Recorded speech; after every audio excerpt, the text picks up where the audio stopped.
Nelegálne skládky, ako to nahlásiť do Sordid. Vyhadzovanie odpadu na ulici, v uličke alebo na verejnom priestranstve je trestný čin a páchatelia môžu byť stíhaní.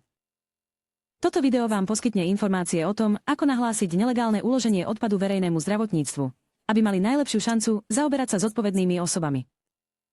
Aké informácie potrebujete, keď nahlasujete trestný čin nelegálneho skládkovania na verejné zdravotníctvo? Umiestnenie alebo typ pozemku. Napríklad, toto je Ardbeg Lane a je to verejný pozemok. Dátum a čas, kedy ste videli, že k čiernemu skládaniu došlo. Opis vyhodeného odpadu. Opis osoby alebo osôb vykonávajúcich čiernu skládku. Užitečné sú farba vlasov, výška, postava a ďalšie význačné znaky.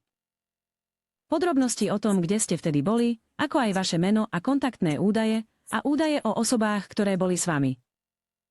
Ak je zapojené vozidlo, značku auta, akékoľvek označenia a evidenčné číslo, ak ho môžete vidieť. Nevystavujte sa nebezpečenstvu manipulovaním s odpadkami alebo konfrontáciou s nelegálnymi skladiarmi odpadu. Ak je to možné, skúste získať video alebo fotografické dôkazy, ale mali by ste to robiť opatrne, aby ste sa nevystavili riziku. Ak chcete nahlásiť nelegálne vyhadzovanie odpadu, prosím, zavolajte na Mestský úrad Glasgow na číslo 0 414 28 7 18 58.